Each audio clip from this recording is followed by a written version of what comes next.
Hello everyone, welcome to Divya education. आज यहाँ पे हम बात करेंगे नागरिकता के बारे में। जो हमारा चैप्टर चल रहा है उसका जो अगला पार्ट है, दैट मीन्स बात करेंगे कि नागरिकता का अर्जन। ठीक है, क्योंकि अभी तक हमने देखा कि नागरिकता क्या होती है, किस आर्टिकल के तहत ये बात की गई है और किस भाग में इसको मेंशन किया गया है। उसके बाद हमने देखा कि नागरिकता कैसे प्राप्त की जा सकती है, उसकी क्या क्या शर्तें होती है। देन यहाँ पे नागरिकता का अर्जन और इसमें जो भी हमारा नागरिकता अधिनियम कानून आया था 1955 का, उसके बारे में हम लोग बहुत अच्छे तरीके से समझे हैं।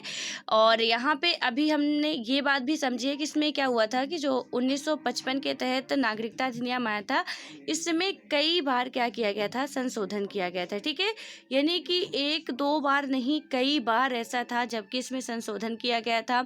और कब कब किया गया था? 1997, 1960, 1985, 1986, 92, 2003, 2005, 2015 और 2019 में भी नागरिकता संशोधन अधिनियम, यानी कि नागरिकता संशोधन अधिनियम के तहत इसमें संशोधन किया गया। ठीक है, और यदि आपको इसको याद रखना है, शाहीन बाग का मुद्दा बहुत एकदम से आपके लिए बहुत अच्छा एग्जाम्पल होगा कि वहाँ पे औरतों ने, यानी कि महिलाओं ने कैसे इसका विरोध प्रदर्शन किया था 2 से 3 महीने तक लगातार।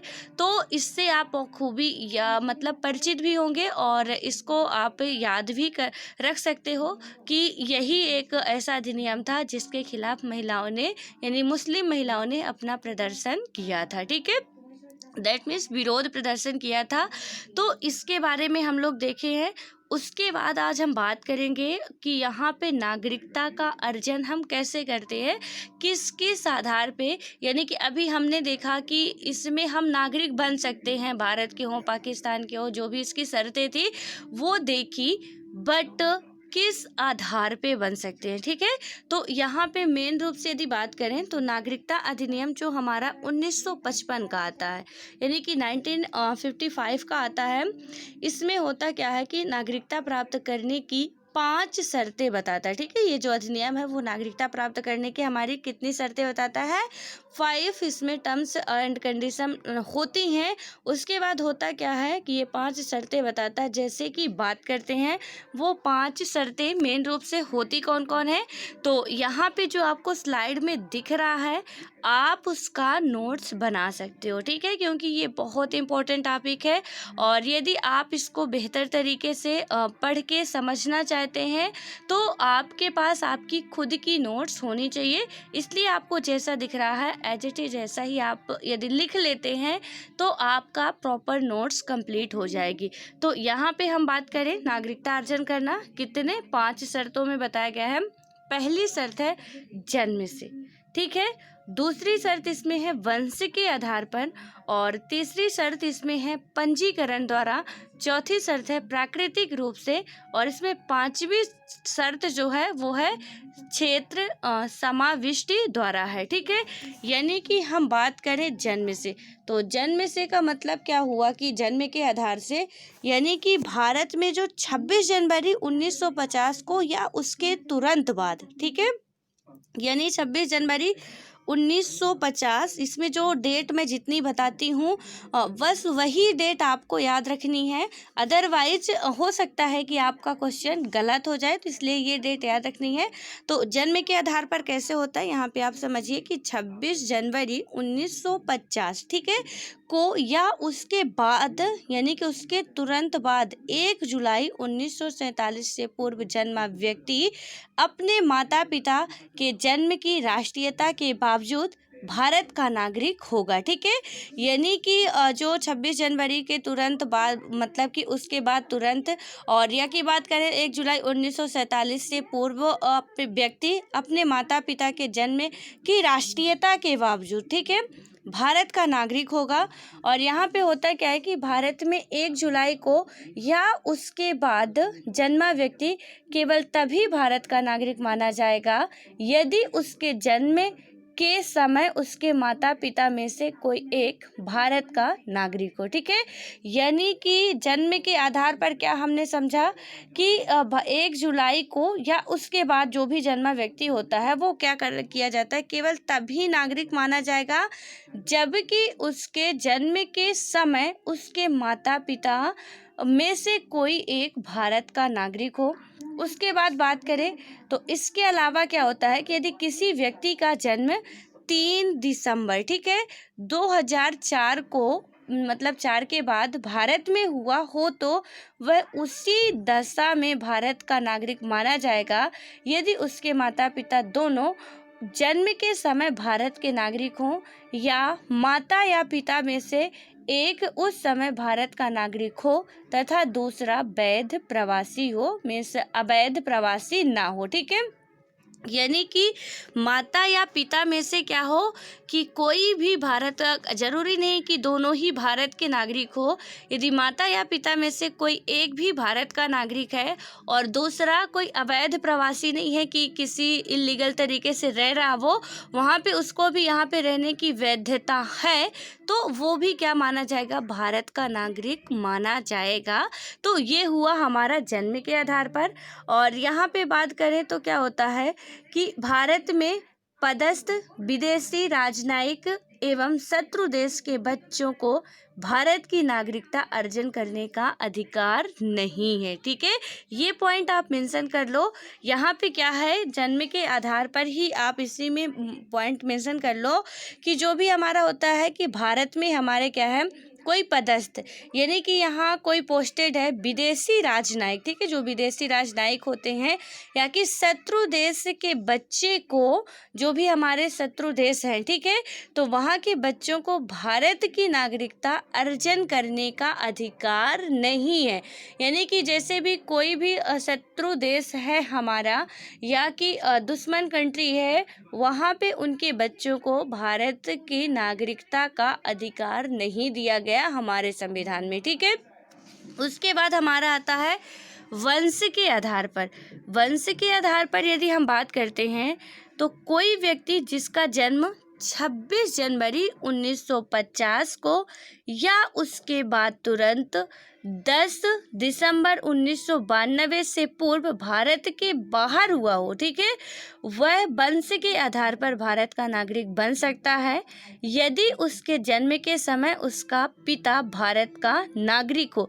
यहाँ साफ तौर पे लिखा है वंश के आधार पे कि उसका पिता मतलब क्या हो, भारतीय हो, तो यानी कि भारत का नागरिक हो, माता नहीं लिखा है। ठीक है, तो ये बात भी हमको याद रखनी है कि वंश के आधार पर क्या है कि उसके पिता, मतलब जब उसका जन्म हो तो उसका पिता क्या हो, भारत का नागरिक हो।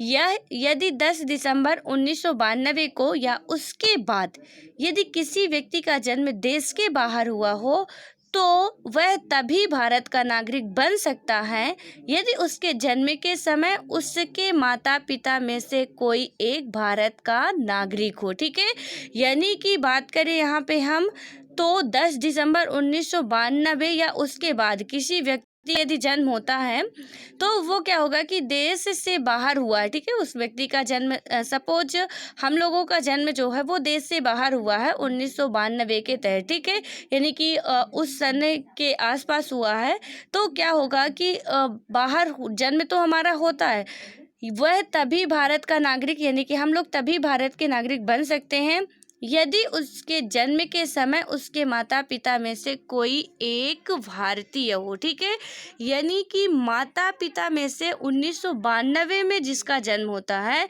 वहाँ पे इसकी कंडीशन है कि माता पिता में से कोई एक भारतीय हो। ठीक है, देन उसके बाद हमारा है कि 3 दिसंबर 2004 के बाद भारत के बाहर जन्मा कोई व्यक्ति वंश के आधार पर भारत का नागरिक नहीं हो सकता है।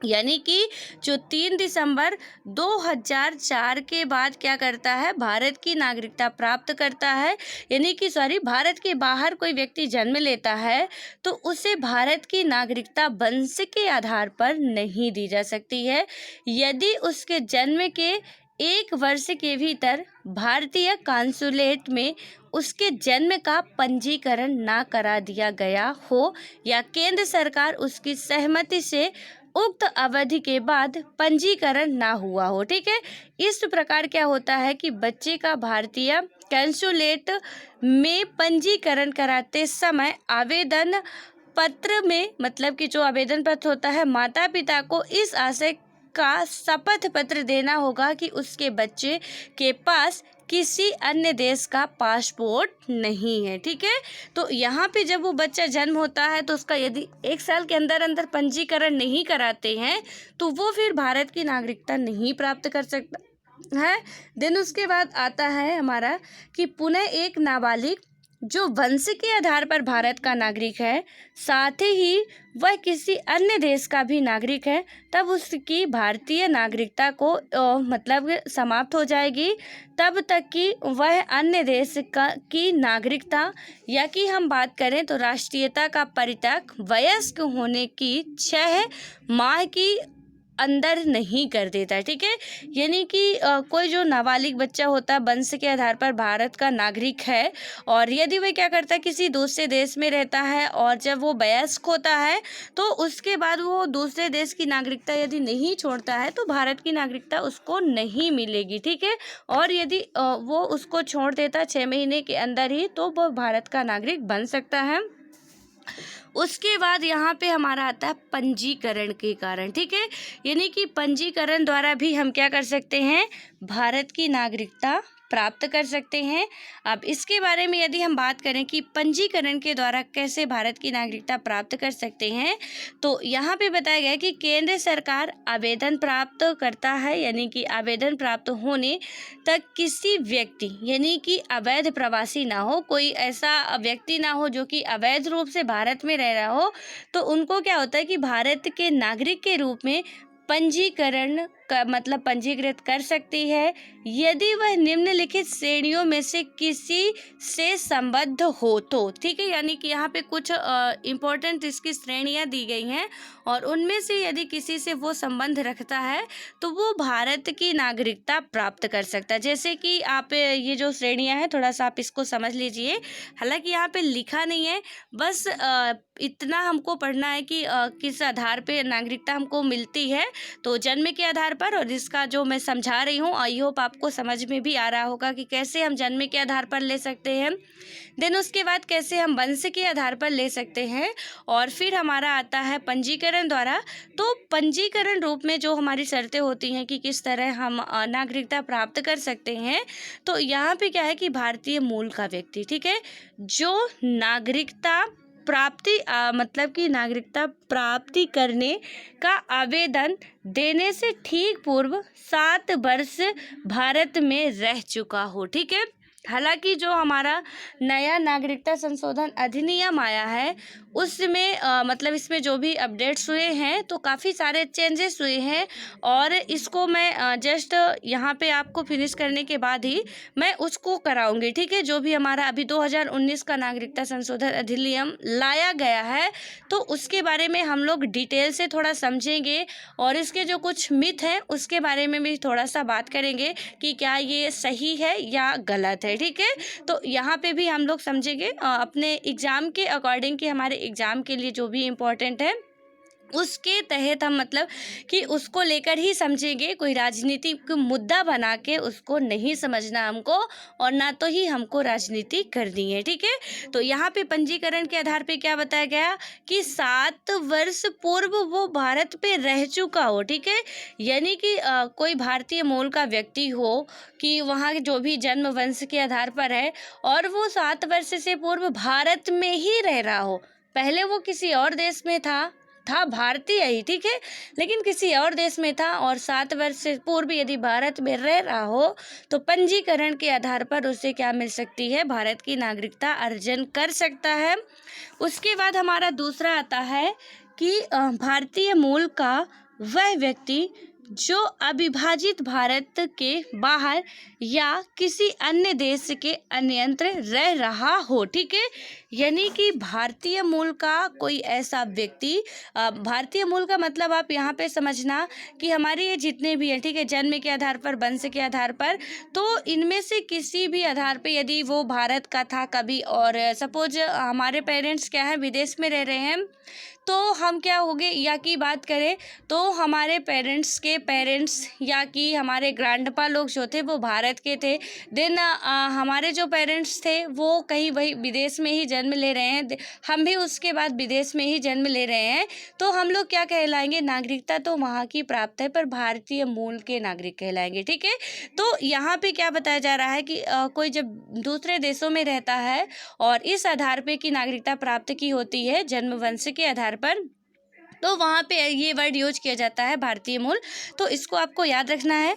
तो यहाँ पे क्या है कि भारतीय मूल का वह व्यक्ति जो अविभाजित भारत के बाहर या किसी अन्य देश में अन्यंत्र रह रहा हो। ठीक है, उसके बाद हमारा तीसरा आता है, तीसरा है क्या कि वह व्यक्ति जिसने भारतीय नागरिक से विवाह किया हो और वह पंजीकरण के लिए प्रार्थना पत्र देने से पूर्व 7 वर्ष से भारत में रह रहा हो। ठीक है, अब यहाँ पे कोई ये नहीं है कि कोई महिला हो या पुरुष हो, यहाँ पे कोई भी हो सकता है, चाहे वो महिला हो या पुरुष हो, यानी कि फीमेल हो या मेल हो। ठीक है, इनमें से कोई भी व्यक्ति जो कि क्या है कि भारत का नहीं है, ठीक है, लेकिन भारतीय नागरिक से यदि वो विवाह करता है और यहाँ की नागरिकता के लिए पंजीकरण के लिए वो प्रार्थना पत्र देता है, यानी कि और वो प्रार्थना पत्र कब दे सकता है, जब वो 7 वर्ष पहले से ही भारत में रह रहा हो। ठीक है,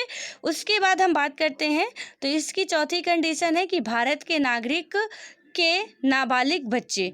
ठीक है, यानी कि भारत के नागरिक के जो भी नाबालिग बच्चे हैं उनका भी हम पंजीकरण के द्वारा नागरिकता अर्जन करा सकते हैं।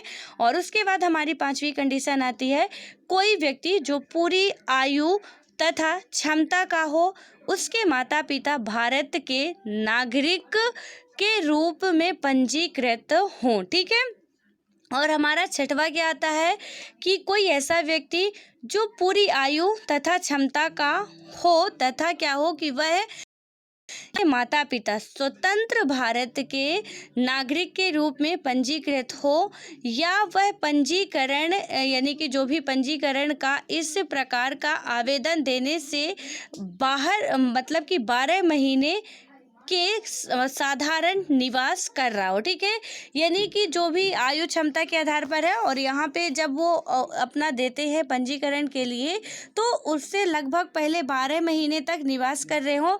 और हमारा जो नागरिकता अधिनियम 2019 का है, तो इसमें यही सारे कुछ चेंजेस किए गए हैं कि क्या कैसे होगा। ठीक है, इन्हीं में कुछ ये जो कंडीशंस हैं थोड़ा हेर फेर किया गया है, तो वो बातें हम लोग समझेंगे।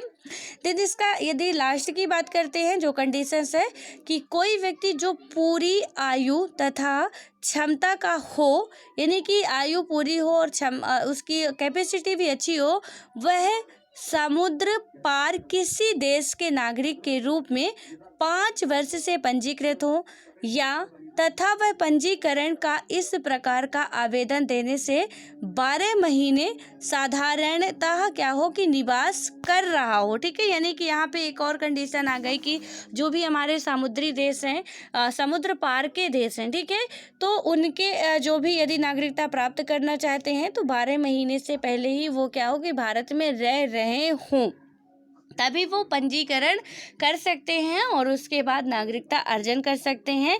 यानी कि मेन रूप से है कि एक व्यक्ति जन्म से भारतीय मूल का माना जाएगा। ठीक है, यानी कि जन्म के आधार पर जो अभी मैंने भारतीय मूल की डिफिनेशन आपको बताई, तो जन्म से क्या होता है, भारतीय मूल का माना जाता है। और यहाँ पे क्या है कि यदि वह या उसके माता पिता में से कोई अविभाजित भारत में पैदा हुए हों या 15 अगस्त 1947 के बाद भारत का क्या हो कि अंग बनने वाले किसी भूभाग क्षेत्र के निवासी हों, यानी कि हम बात करें तो उपर्युक्त सभी श्रेणियों के लोगों को, मतलब भारत के नागरिक के रूप में पंजीकृत होने के बाद निष्ठा की शपथ लेनी होगी। यह शपथ इस प्रकार होगी, ठीक है। यानी कि जब ये पंजीकृत होते हैं तो इनके कुछ मतलब शपथ वगैरह लेनी पड़ती है। वो कैसे होती है कि जैसे सपोज हम पंजीकरण के द्वारा भारत की नागरिकता अर्जन कर रहे हैं, ठीक है। दो तो ये हो गए जन्म के आधार पर, वंश के आधार पर। देन जो थर्ड है हमारा पंजीकरण के आधार पर, तो इसमें हमको कुछ शपथ लेनी पड़ती है। जैसे इसमें शपथ मतलब कि दिलवाते हैं कि मैं अमुक, ठीक है। अमुक का मतलब आप अपना नाम लिख सकते हैं, XYZ जो भी है कि मैं जो भी हूँ, ठीक है। तो वहाँ पे आप ऐसा कर सकते हो कि मैं XYZ यह प्रतिज्ञा करता हूँ या करती हूँ कि मैं भारत के संविधान का पालन करूँगा या करूँगी तथा उसके प्रति निष्ठा रखूँगा या रखूँगी। मैं भारत की विधि का पालन करूँगी या करूँगा तथा भारत के नागरिक के दायित्वों का निर्वहन करूँगा या करूँगी, ठीक है। तो ये लोग जो मतलब वो नागरिकता प्राप्त करते हैं पंजीकरण के आधार पर, वहाँ पे ये शपथ दिलाई जाती है और ये शपथ हमारे लिए बेहद इम्पोर्टेंट है, इसलिए आपको भी पता होनी चाहिए। देन उसके बाद हमारा आता है प्राकृतिक रूप से, और फिर आता है हमारा क्या जो भी है क्षेत्र समाविष्टि द्वारा, ठीक है। यानी प्राकृतिक रूप से कैसे हम नागरिकता प्राप्त कर सकते हैं और क्षेत्र समाविष्टि के द्वारा कैसे नागरिकता प्राप्त कर सकते हैं, इन दोनों के बारे में हम लोग अगले वीडियो में समझेंगे कि ये दोनों का मेन मतलब किस आधार पे कर सकते हैं, ठीक है। तो इतना तो पता है कि 5 प्रकार से कर सकते हैं, बट इसके अंदर का थोड़ा जानना बहुत इंपॉर्टेंट है, इसलिए अब इसके अगले वीडियो में ही इसके बारे में बात करेंगे। और सो आई होप कि आपको ये जितना मैंने बताया और अच्छे तरीके से समझ में आ गया होगा। अब मैं कोशिश करूँगी कि बहुत दिनों से वीडियोस नहीं आ रहे थे, बट अब कोशिश करूँगी कि आपके लिए मैं रेगुलर या 1 से 2 दिन, इतना ज़्यादा गैप ना हो, बस 1 से 2 दिन के अंतराल में ही वीडियोस लाती रहूँ, ठीक है। क्योंकि आप में से शायद किसी का कमेंट आया था कि पॉलिटी की वीडियोज क्यों नहीं आ रहे हैं। सो कुछ प्रॉब्लम्स है इसलिए नहीं आ पा रहे थे, बट मैं ट्राई करूँगी कि अब से मैं रेगुलर वीडियोस लाती रहूँ, ठीक है। और आप लोग बस अपना मन लगा के पढ़ते रहिए और एग्ज़ाम दीजिए, उसमें पास आउट होइए, बस यही हमारी शुभकामना है। और आज हमारी चतुर्थी है, यानी कि देवा जी यहाँ पे आज विराजमान होंगे। तो आप सभी को गणपति यहाँ पे जो हमारे गणेश जी आने वाले हैं उनके लिए आप सभी को बहुत बहुत हार्दिक शुभकामनाएं और ऑल द बेस्ट।